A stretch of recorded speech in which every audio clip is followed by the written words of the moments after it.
अमृतं वदिष्यामि सत्यं वदिष्यामि तन्मामवतु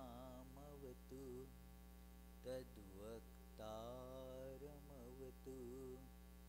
अवतु माम् अवतु वक्तारमवतु वक्तारम् ॐ शान्ति शान्ति शान्तिः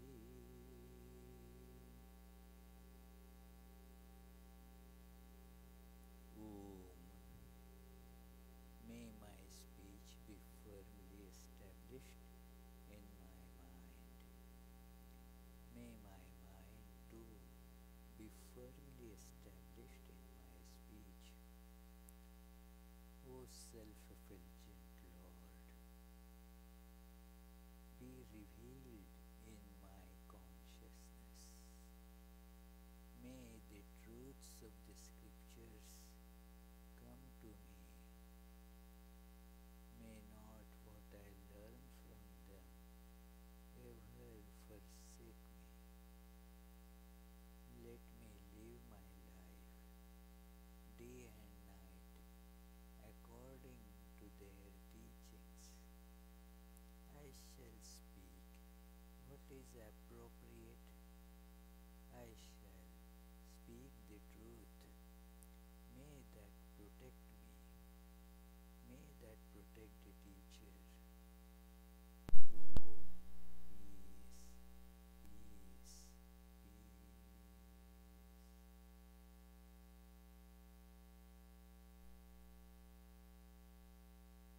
Let us feel the innermost center of our consciousness, our true self,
us begin discussion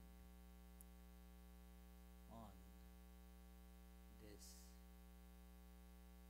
very special biography of Sri Ramakrishna, the God appearing as a human being, the infinite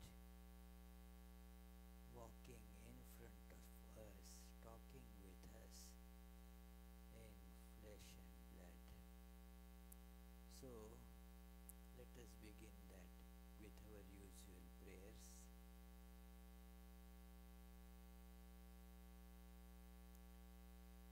Tava kathamritam tapta jivanam kavibhiriditam kalmashapaham shravanamangalam shrimadattatam bhuvi grananti te bhurida janaah.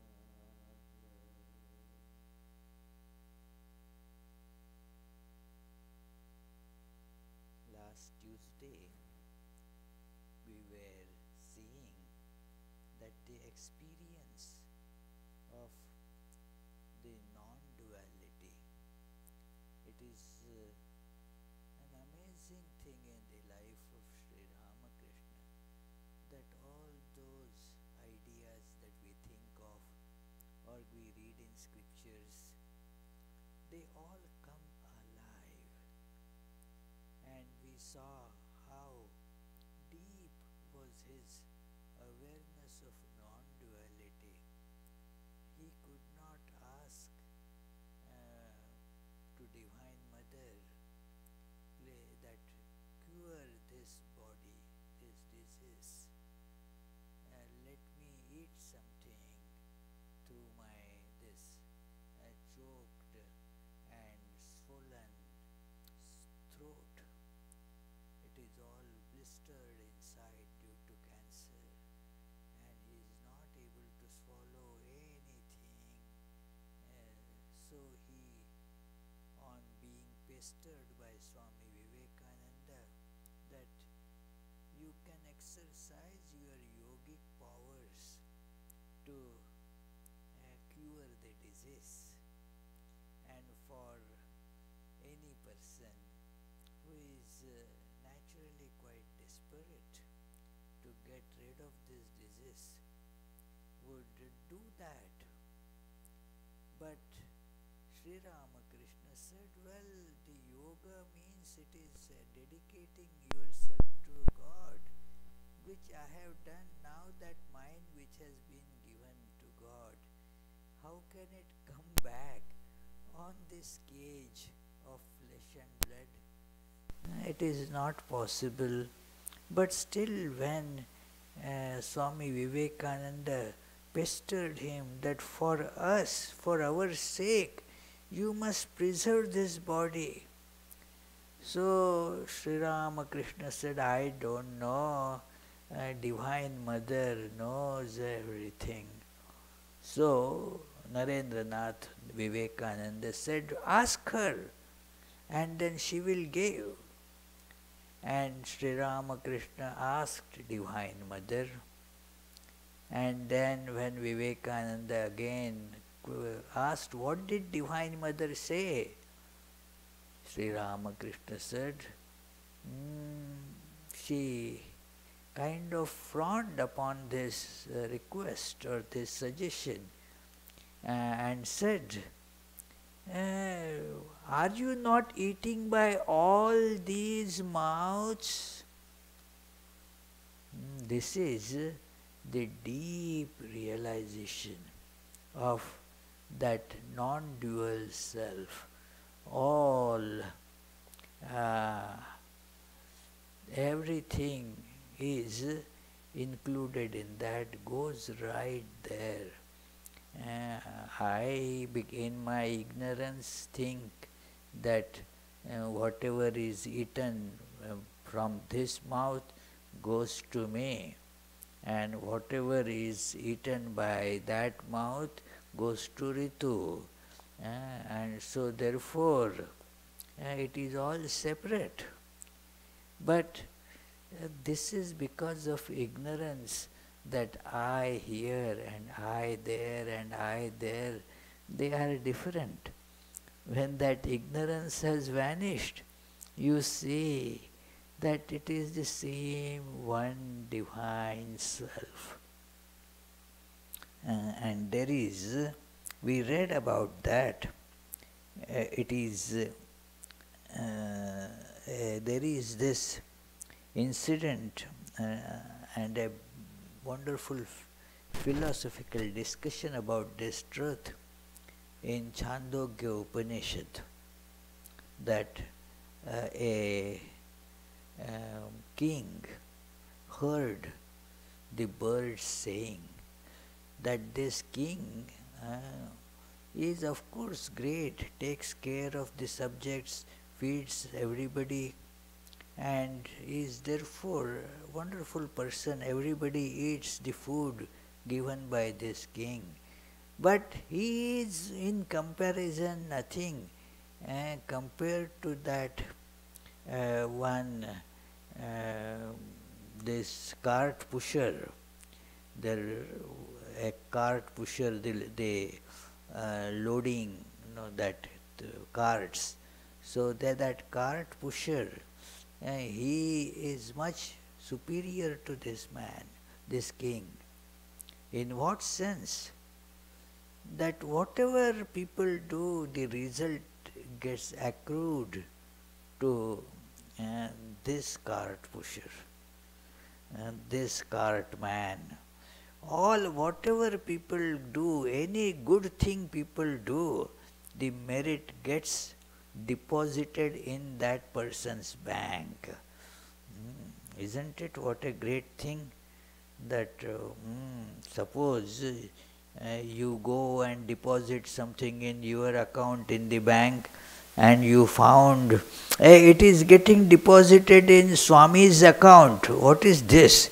I deposited, Naomi will say, I deposited $5,000 the other day, and then it is not in my account, it has gone somewhere. Where did it go?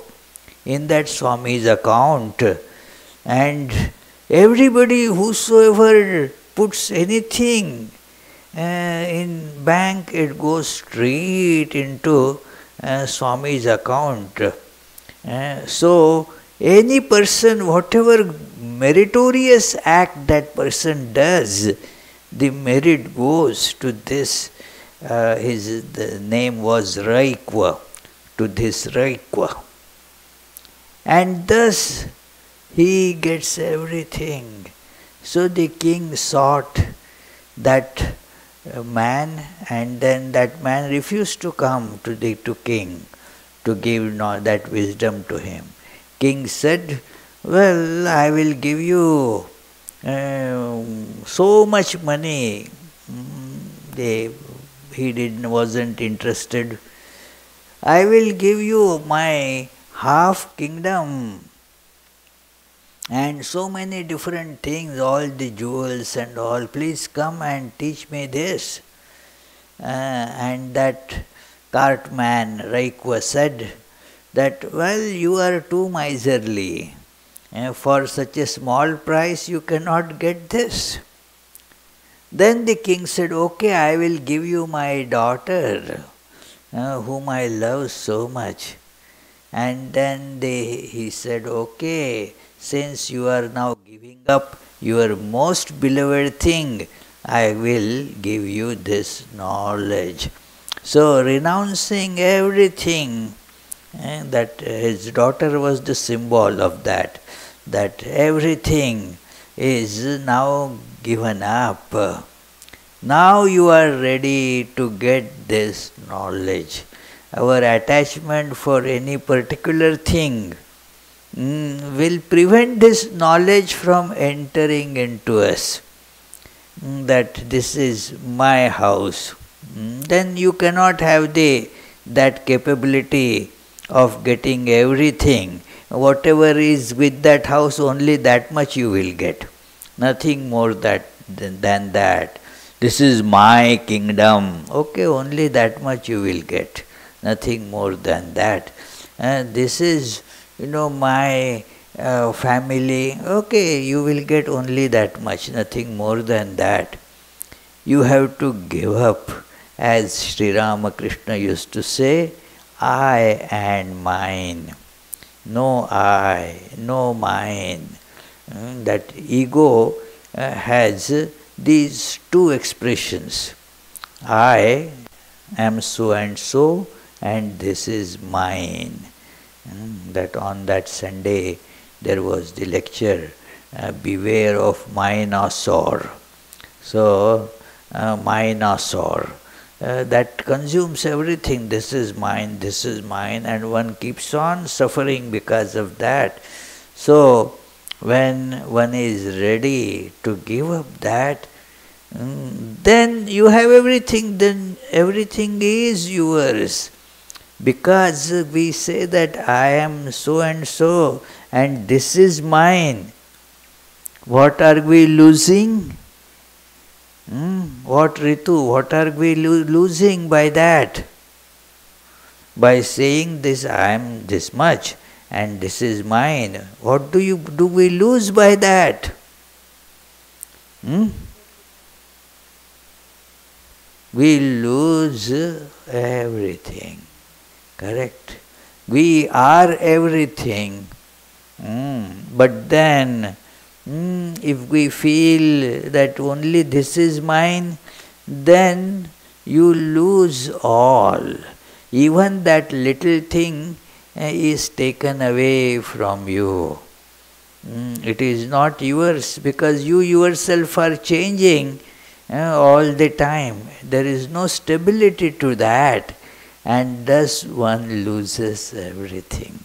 But when your awareness expands to include the whole universe, I am the whole, then there is no loss for you.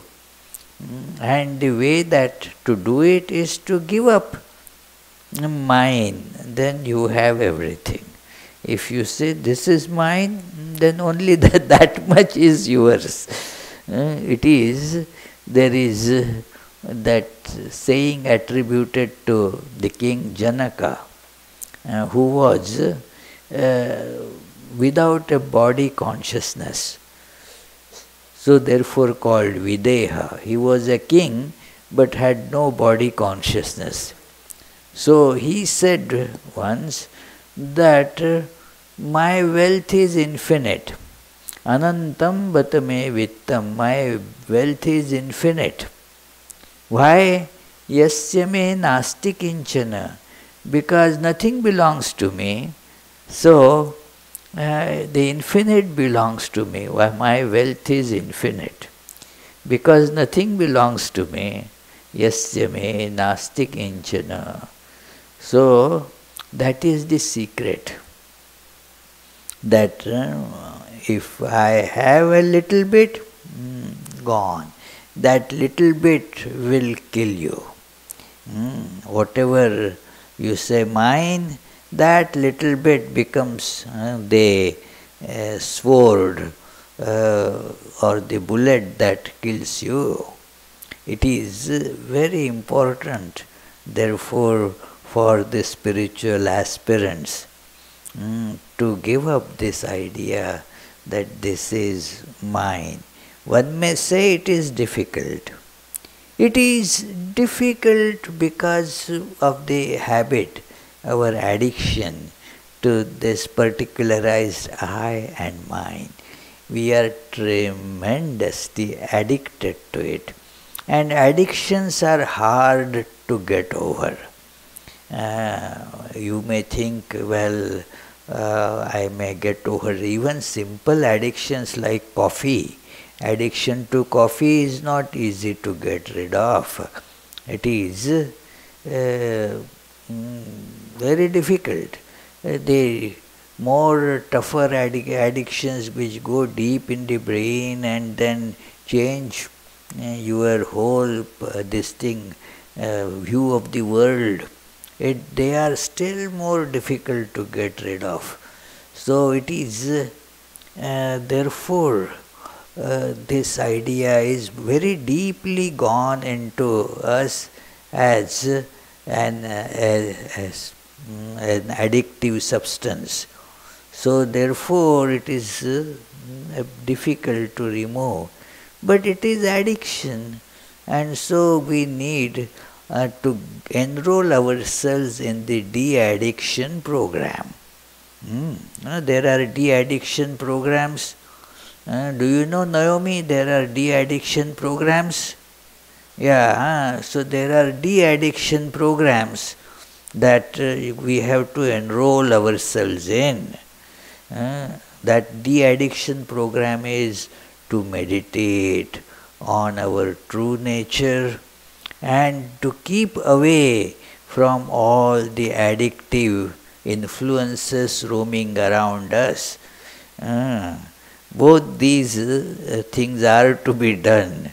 That then soon we will see, okay, we are on the recovery path. More and more bliss, more and more freedom, and more love will be felt by us.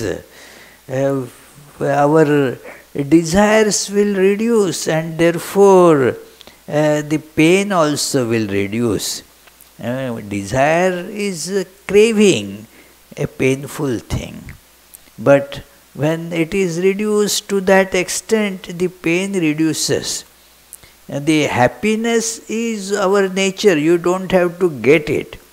Only if you get de-addicted from the pain, then you start feeling the happiness more and more.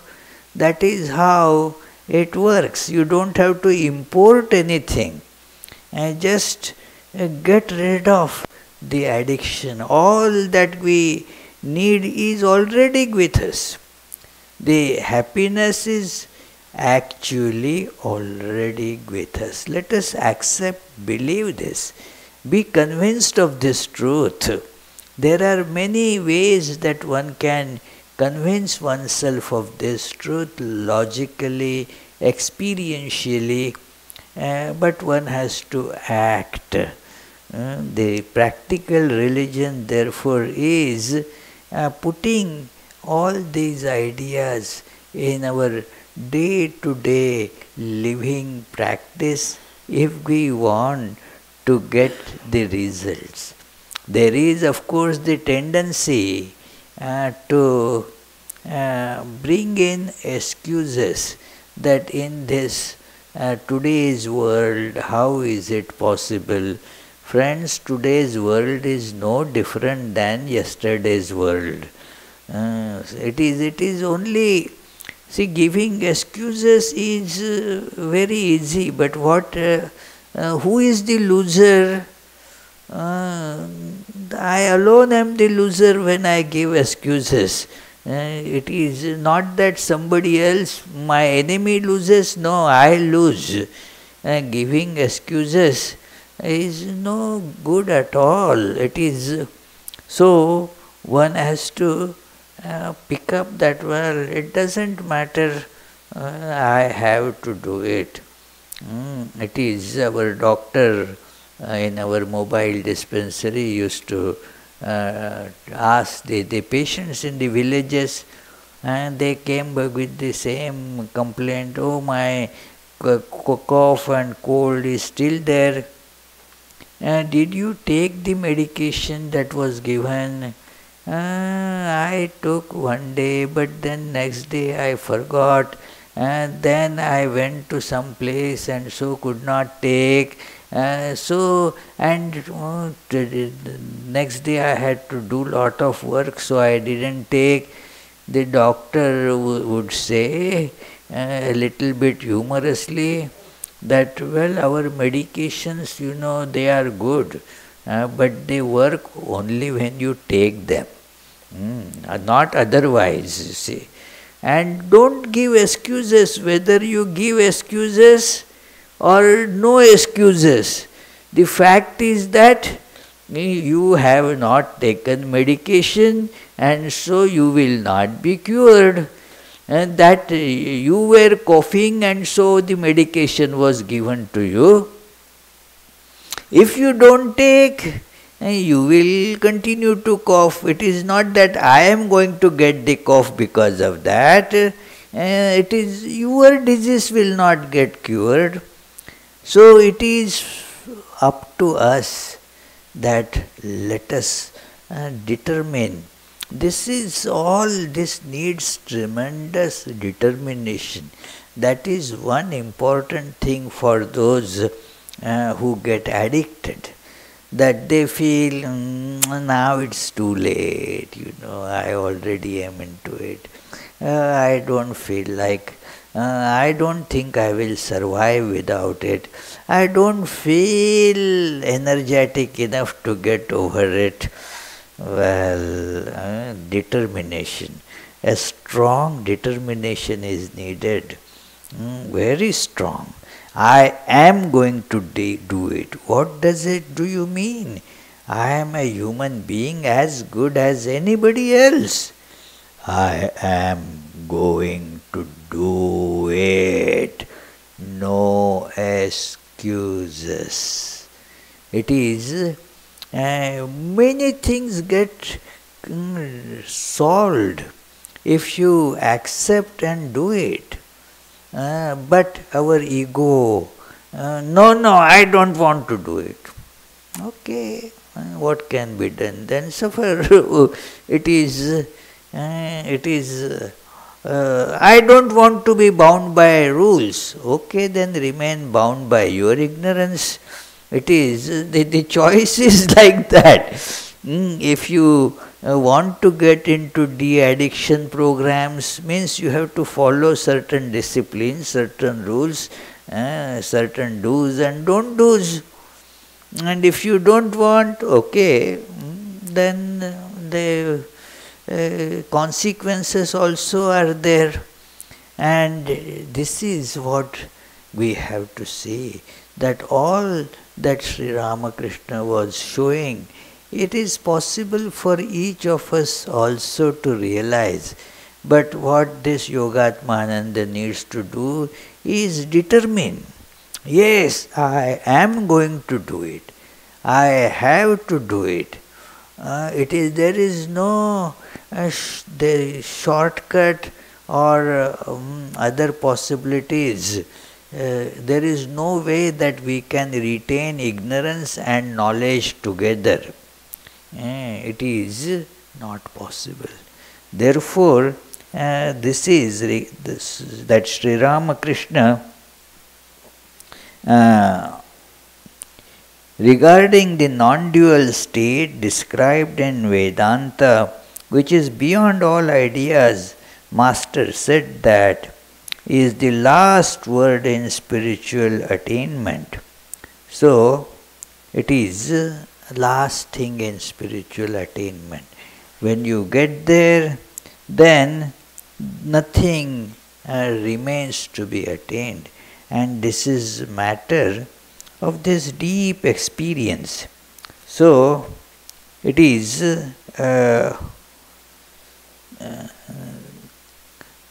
with that deep experience, all body consciousness is gone.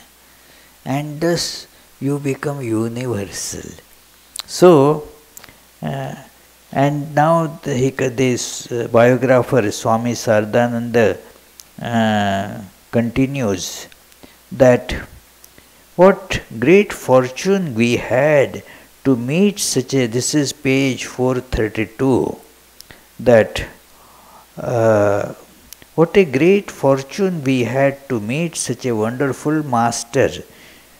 We witnessed in him an unprecedented synthesis of knowledge and devotion, yoga and karma, both ancient and modern, and of all religious beliefs.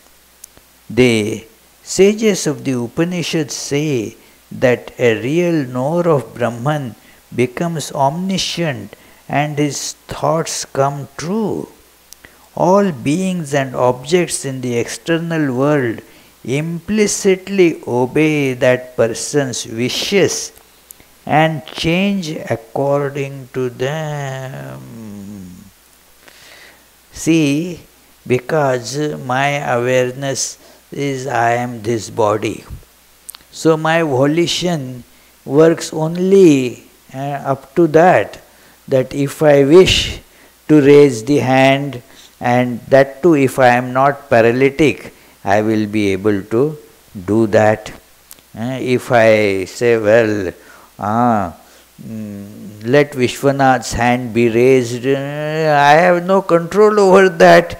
It is, he will just not raise the hand. My volition will not become applicable there, because my awareness is limited to this. I am this body. But imagine, think of it, that if I see that I am everything, now what will happen? My volition will work with everything. Isn't it? Does it make sense, Bernadette? Yeah. That if my awareness is that I am all that is, then, well, everything will work according to that. It is, there was a great example. There was a sage. As he was a child, his name Maharashtrian saint, Jnaneshwar. So, for various reasons, people harassed him and his siblings a lot. They were behaved very cruelly with him. And then one day in the city of Paitan, that was it, that city is still there, he was going, and then he told to a person that, well, in every body the same self is there. And then there was a male buffalo on the street. One man was carrying it. He heard, he said, "What do you mean? Same self everywhere? All is one? If I hit this buffalo, will that mark come on your back also, like on the buffalo?" I said, "Yes. If I raise that awareness with that, then certainly it will come." And that came like that. Then he further said, "You are able to recite these the Vedas, the scriptures. Will you make that buffalo also recite them?" That buffalo also was made to recite it. Because of this intense awareness of non-duality, it appears to us impossible. But it is only because we are not at all having even a glimpse of that awareness. It is not impossible. One gentleman was saying, "Oh, you see, that buffalo was hit. How could that mark could come to that?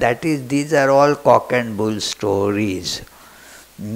I said, "Look, if somebody slaps on your cheek, the water comes out of the eye, isn't it? It should have come from the cheek. Eye is not hit.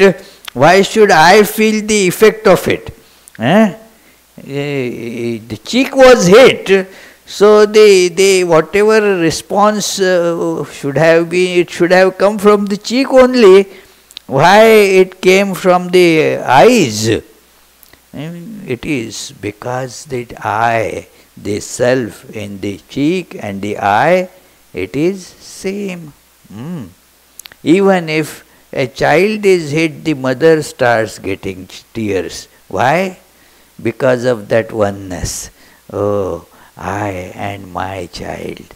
So, now if imagine that universal self, so feels, and that effect of everything can be basically taken up by that.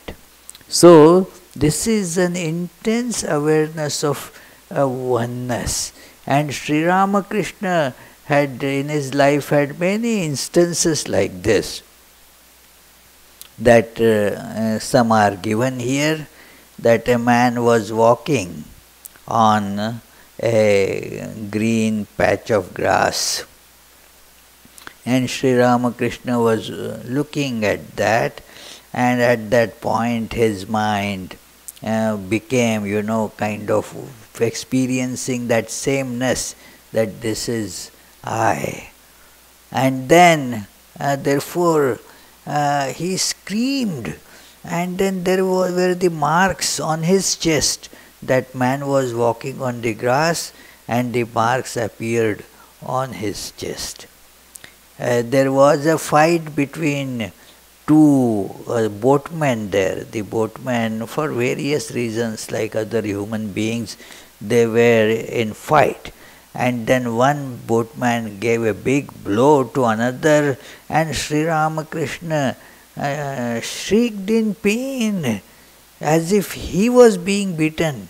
And the devotees there rushed. What happened? No, nothing had happened to him, but something had happened to him too.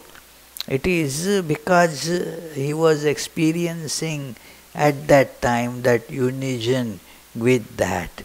So that is how one can transcend the awareness of body and feel this. It is Swami Vivekananda wrote in one of his letters to his brother disciples, and he wrote it with such, as if it is such a simple thing, that he said, let me tell you about one of my discoveries, that it is easy to know the thoughts in the minds of other people. We all want to know what the thoughts in the other person's mind are. Let me see what that fellow actually thinks about me, and talks very sweet words, but what is in the mind of that person? I want to know what is in the mind of that person, especially if somebody is, having lot of interactions with us, and then if there is suspicion, is that person really true to me? Let me see the minds. The words are okay, but what about the thoughts? Let me go into the mind of that person. Very difficult. And we find it very difficult. Swami Vivekananda said that is easy. How? Said just efface the thought of I from your mind.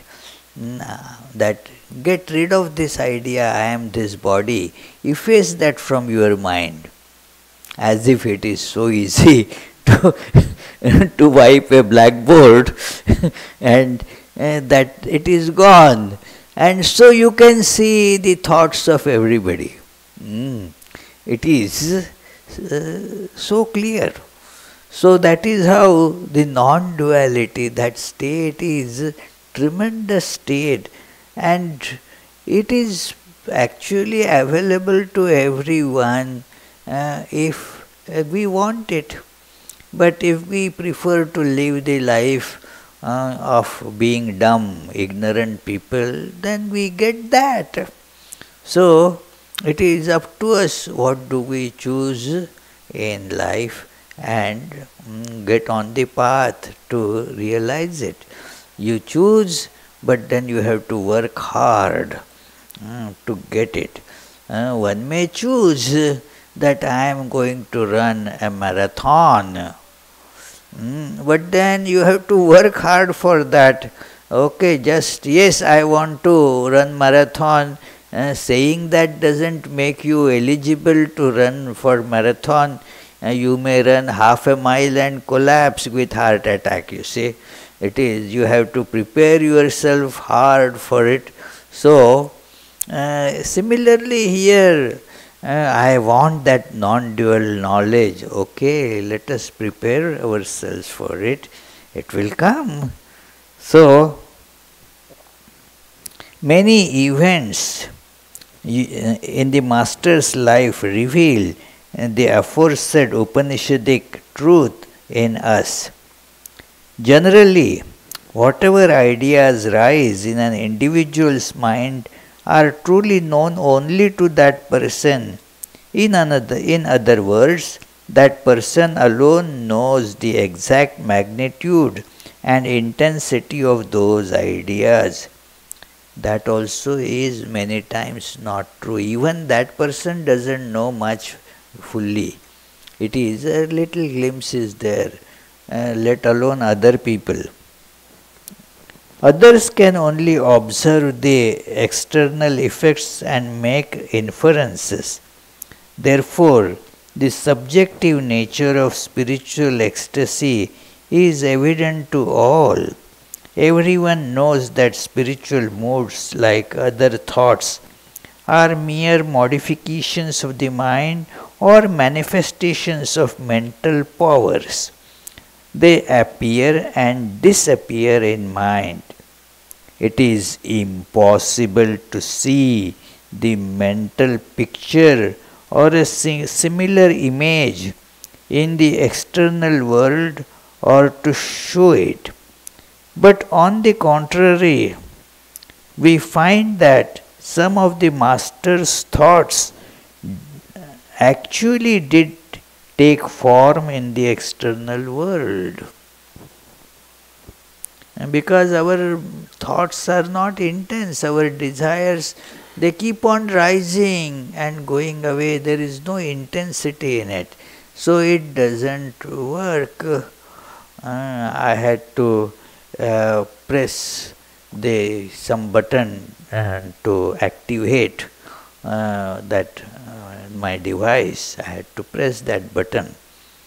So I pressed that button, but then I didn't press it hard enough, long enough to make it activate. So I was telling some of our devotees, more technologically advanced, that it doesn't work. Then he did it and it worked. Why? Because he put enough pressure there. There was more intensity. So our desires, our thoughts, they don't have much intensity, not much power. And so nothing happens, just as that device did not start. The thought may be right, but not intense enough to make it materialize. That is how I remember many times that statement of George Bernard Shaw in one of his plays. He makes that statement, all of us are willing spirits, but few have spirited wills. Becoming willing spirit is okay, fine, but spirited wills to work at that, that is important to have. That Sri Ramakrishna's that power of his thought was so much that whatever is inside would automatically take a shape outside in due course of time. It was amazing to see these instances. For example, when the Master saw that the goats and cattle were eating the saplings of the Panchavati that grew of that 5 trees were planted there by him, that he had planted during the sadhana, he wished to build a fence around it. Shortly, the high tide of the Ganges brought near that spot the materials needed for making the fence. He was wondering how now that fence is to be built, where are the materials, that all that, and where to get it. One has to go to shop, buy, where is the money and all. But the tide of the Ganges brought it right there. And then it was all done. It contained that tide wooden posts, split bamboo, rope, and even a machete. He then built a fence with the help of Bhartabhari, a gardener of the Kali temple.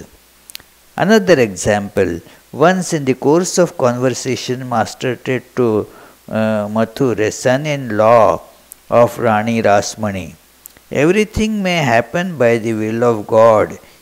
Even a white flower may bloom in a red hibiscus tree. This was actually here at this place, only a small part of the conversation is given. It was about Sri Ramakrishna's these divine states, which Mathur Babu, the owner of that whole place, he said, no, this is all aberrations. The nature works according to certain laws. Even God cannot change them. It is if the God has made that a particular plant would have red flowers, then it cannot have white flowers. Sri Ramakrishna said, well, the God who has made the laws, if God wishes, he can change them. And then that was the end of argument there. Sri Ramakrishna got up to go out there in that garden, and as he was returning, he saw that on the same one tree, in fact on this same one twig, there were two flowers, hibiscus. Two hibiscus were there, one was red and one was white. So he just plucked that twig and then showed it to Mathur, who was still sitting there. Hey, look, now what do you want to say? Well, now I don't have any argument left when you brought this. So the point is that whatever would arise in Sri Ramakrishna's mind, there would be the natural events that will exhibit or carry out that wish. So accordingly everything happened. Another example, whenever the master wished to practice the sadhana of Tantra, Vedanta, Vaishnavism, Islam and so on, teachers who had become perfect in those disciplines arrived at Dakshineshwar Kali temple and initiated him in their respective feats. Just they came. How did they come? Well, when he went to, when a teacher practicing and wanting Sri Ramakrishna to practice that particular discipline according to the non-dual Vedanta, Sri Ramakrishna told him, this teacher saw that here is a person with perfect science of most eligible student for this. So he wanted to teach him. So he asked Sri Ramakrishna, would you like to practice?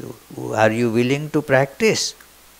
Sri Ramakrishna was already par excellent, that he could not, this teacher could not understand that. So Sri Ramakrishna said to him, I don't know anything, my mother knows. Mother means the Divine Mother. And this man said, okay, then go and ask your mother. And he was surprised and felt a little bit of that this man is still has a lot of bad impressions. We have to gradually they will be cleared. When he saw Sri Ramakrishna entering the temple to ask the Divine Mother, and then when he asked Divine Mother, see, communicating with Divine Mother, and it is not for us, it is directly communicating with Divine Mother requires that tremendous that realization of the reality of God in that form. So he went and asked, and the Divine Mother said, "Oh yes, it is for you that I have brought him here." So everything was happening exactly as in accordance with Sri Ramakrishna's different thought processes, different wishes. That it is when Master longed to meet all those devotees, he cried aloud, and then those devotees started coming again and again. There are many examples that can be cited for that, but the principle is this, that when you attain to that idea that the same self is in all, your volition now becomes active for all, just as it is I have this awareness, I am this body, so my volition works there. It is an interesting study in physiology, the how the different cells, for example, you eat some food, now those food that also becomes these cells. Now what cells are to be considered eaten and what are not to be eaten? Now that knowledge is it gets built in. Therefore, those we do not eat what is called our own cells, our own body cells, otherwise we will be consumed by that. If we start eating ourselves, then imagine what will happen. It is same flesh, isn't it? You get a chicken and eat. Well, if you eat your own body cells, what will happen? So there has to be some demarcation, some separateness, that this is I and this is not I. So, and those cells, they know that what is to be done. So your idea of I spreads there also in them, and then that they do everything in accordance with that. Now see, with Sri Ramakrishna's idea that it is all the same self, it is that he can at will divide what is I, what is not I, and everything will take place at that will. That volition therefore spreads everywhere.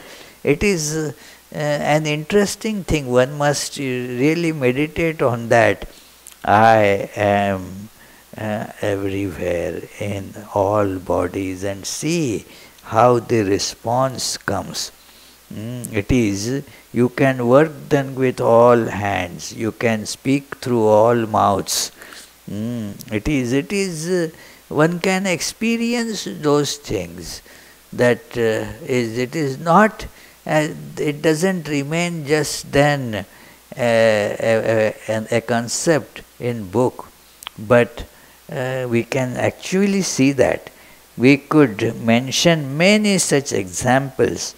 When we reflect on these events, we can see that many of the Master's ideas did not remain as mere thoughts like those of an ordinary beings. According to a mysterious law unknown to us, his thoughts produced corresponding changes in the events of the external world. We leave the matter here after simply relating the truth. Let the reader reflect upon and discuss those facts and draw his or her own conclusions. The facts are before. Now you think about it. It is, if you feel that yes, it is worth believing or worth further exploring, go ahead. It is not possible to convince anybody. There will be hundreds of objections. Then why did he not do it? Then why Sri Ramakrishna did not stop such and such thing from happening? And so forth. So there are of course answers to all that, but it is not really easy to understand all that unless we want to examine our own thought process. Anyway, so we shall continue this discussion now. In the month of November, we will not have any classes on this book. It is because I will be leaving for India and will be returning on November 30. But it is that brings up an opportunity for many other great discussions to happen here. When the Swami is taken out of equation, then many other nice possibilities emerge, So, we will have coming Tuesday, there will be the lecture by Bishop Paul, a wonderful speaker, very erudite. He has spoken here earlier. Coming Tuesday, his topic is very much related to this. Visions of Sri Ramakrishna. Bishop Paul will be speaking on this topic, Visions of Sri Ramakrishna, next Tuesday. The 2 Tuesdays after that, that is 20th and 27th, Professor Sukalyan Sengupta, a very good teacher. He speaks with such brilliance, such knowledge, and a very nice style. He will be speaking on the places in Kolkata and nearby which were visited by Sri Ramakrishna. So he had gone to all those places and he will describe the events, incidents that took place there. Very interesting. So please come for all these Tuesday classes. Let us meditate for 30 seconds, and in case if you have some questions or some comments, you can ask after that.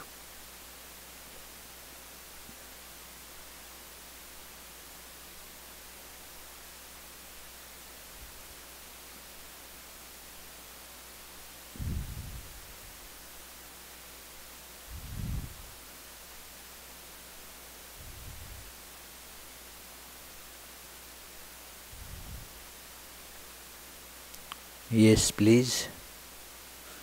Yeah, Charlie. You said that to communicate with God, you have to have an experience of the reality of God.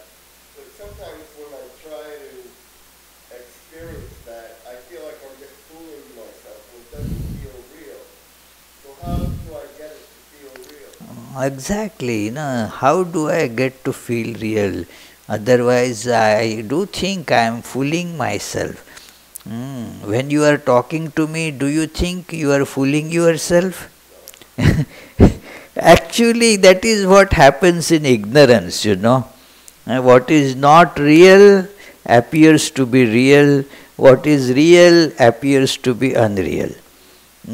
So, that is why the sadhana, the practice needs to be done. It is gradually as you start feeling the presence of God, like if you are, say, thinking of Sri Ramakrishna in an image, like the image here, what happens is that gradually the image becomes very real for you. You feel that it is Sri Ramakrishna is sitting there. He is talking to me. He is interacting with me. I remember an incident. I was a novice those days, and then got upset with something. Those days I used to be very short-tempered, and then I got upset with that senior Swami there and said, what is that? I don't think Sri Ramakrishna is there. He is not in the shrine. I don't think he is there. And then he said, he didn't take any offense, he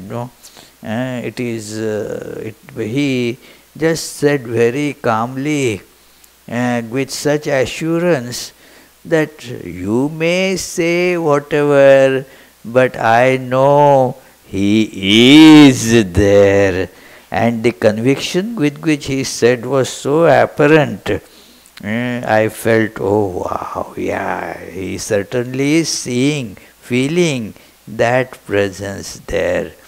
Gradually, with a devotional connection, when it develops, you feel the presence of divine there. How do we start feeling the presence of consciousness in a particular heap of flesh, bone, blood?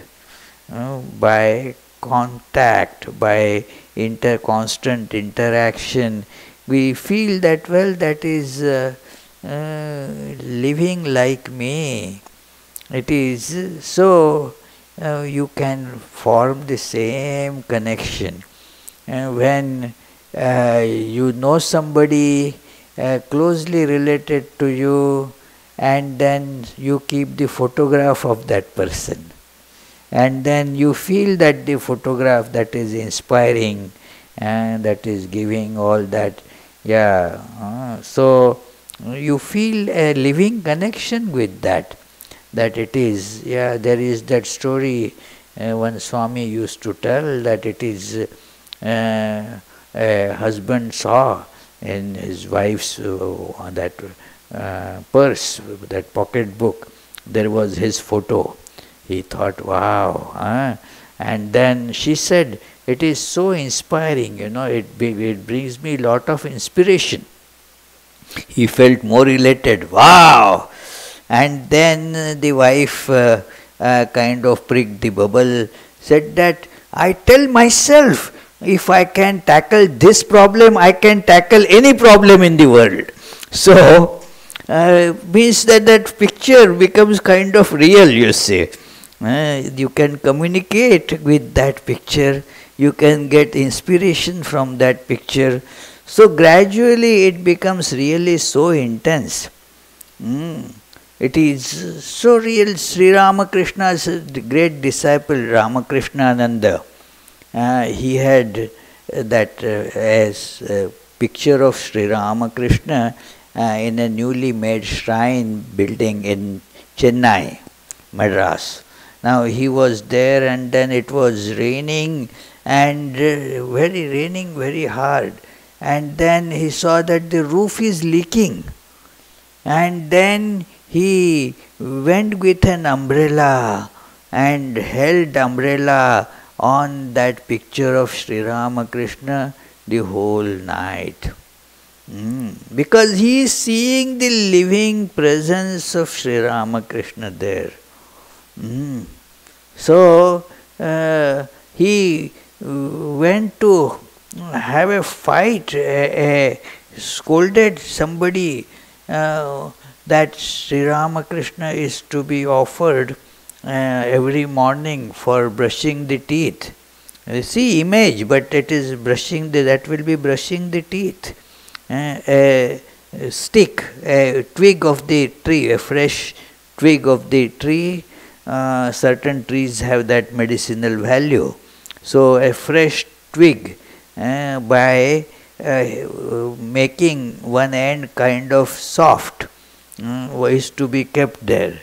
Now one day he had some other attendant was doing it, and then he saw that it is not soft. Oh, you made Sri Ramakrishna's gums bleed, you rascal, you fellow, yeah, you. He went after him to beat him, you rogue, you made master's gums bleed with this kind of twig. So what is the idea? That he is feeling that presence there all the time. There was one day nothing to offer, no fruits or food stuff, everything was finished. So he said to Sri Ramakrishna, means the image there, that you could not collect even something for your food and to me also. Well, there is sand here. I will offer you that sand and I will also eat that sand. And it was you should have collected all that. Why did you not collect? Now with whom can you fight? Unless you see that real person there, even you will not fight. So that is how this is actually, these things happen.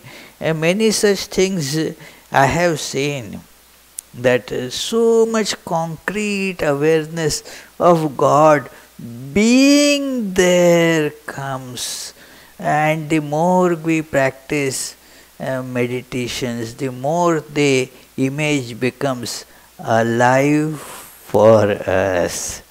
More the symbol, whatever symbol we use, it becomes more and more alive to us.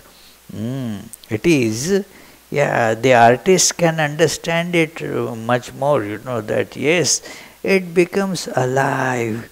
You can feel its emotions. It is because now constantly being devoted to that, you form a connection. That, oh, this is the chair that I have been using for 25 years. What nice thing. Now I cannot repair it anymore. It has to be thrown, gone. You feel as if they kind of getting parted from somebody that you love so much. Your association makes that thing really come alive. So let us conclude with the closing prayers.